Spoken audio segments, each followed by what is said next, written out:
welcome to another Huddle Breakdown Extra Time. I'm your host Martin Murphy and joined as ever by James and by Alan. How are you guys? You good?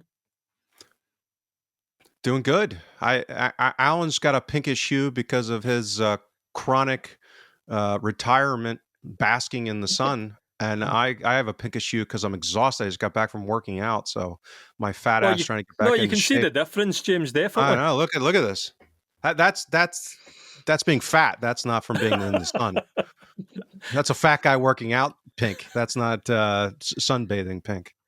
You've really kind of surprised me there with a comment about Alan as well, because I never imagined Alan actually went outdoors. I just presumed that he was always in front of the screen and going over the data. I suppose laptops and all that, isn't it?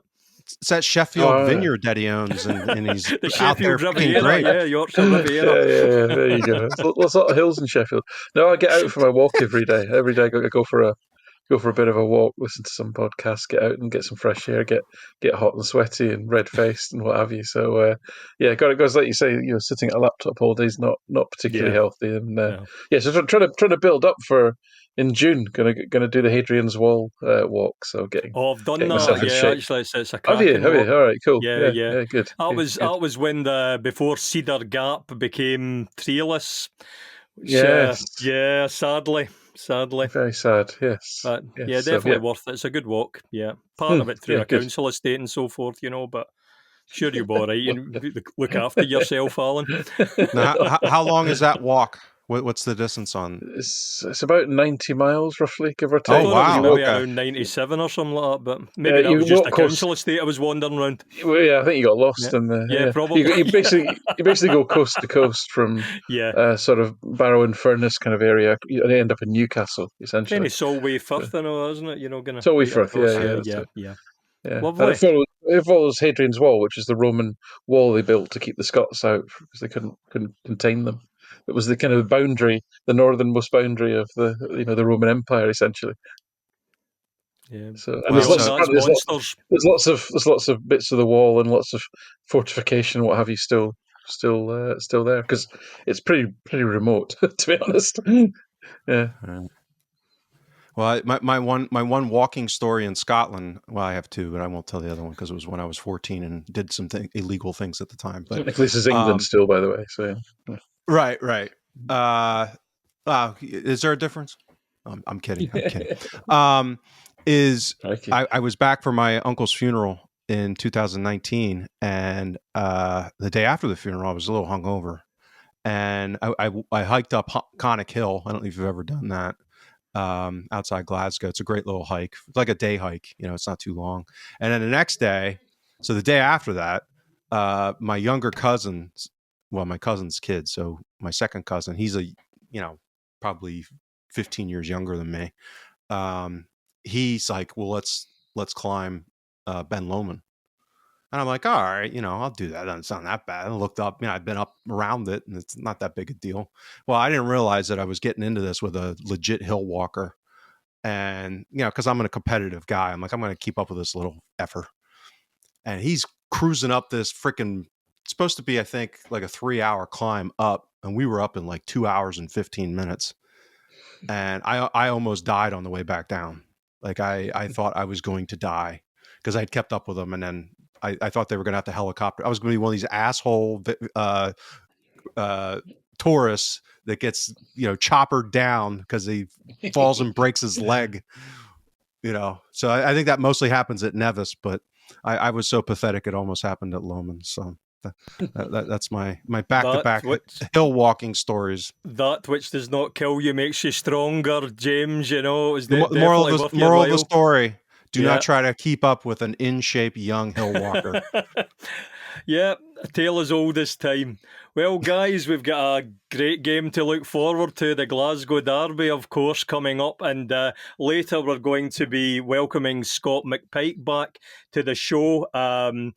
He runs SM Media, isn't it? And you can maybe tell us a little bit about that. So I'm looking forward to him joining us and giving us the view from the other side of the hill and see what the Rangers are thinking about this match coming up. So first of all, of course, let's get our own point of view. So I guess I'll start with you, Alan, if you don't mind.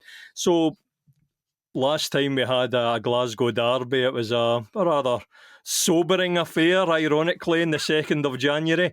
A lot has changed since then, obviously, Rangers management and the Celtic point of view as well. You know, a few players changed in and out because of the transfer window, among other things. So I suppose from my point of view, I'd be interested in how you think, first of all, Celtic will approach the game, but more interestingly, you know, it'll be interesting to see what Scott says later, but how are Rangers with the new management going to approach this as well? Yeah, I think that latter question is the more interesting one, only because, you know, I think with Celtic, we kind of know how we're going to line up. In fact, I could probably tell you the lineup now. It's not going to be a secret. So.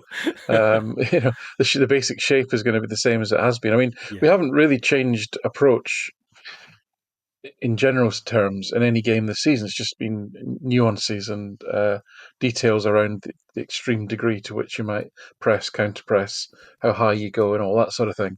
How many players you commit forward. So there's variation in that sense, but not in a sort of overall what is the team trying to do sense. It's going to be what we see every game, which is control the ball for as much as possible, throw in the occasional direct ball towards Maeda or Kun or somebody like that.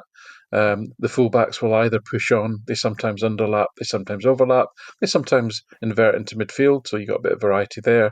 The two number 8s will either try and supplement the striker, or you'll get Hatate playing cute little balls through the channels, or you get Angles banging it round the corners occasionally. But otherwise, they'll try and create overloads with the fullbacks and the wingers in wide areas to create opportunities to get in behind the defence. The centre-backs will push up as high as they possibly can. They'll dominate the ball. They'll try and coax the opposition out of their press. And, you know, when Celtic don't have the ball, they'll counter-press aggressively. They'll when they lose possession, if the opposition has, you know, steady state ball, let's call it, Celtic will press wherever they can. If they have to fall back, they'll fall back into a kind of 4-4-2 shape. So nothing I've said there is original, earth-shattering, or news to anybody. It's how Celtic have played all season and will play again on Sunday. So that's all. As it is what it is, right? So as you say. We hope you enjoyed this free preview from all of us here at the Huddle Breakdown. We know you have options and we really appreciate you tuning in. To hear the rest of this episode and for much more Huddle Breakdown content, head on over to www.huddlebreakdown.com. We hope you consider subscribing. Thank you.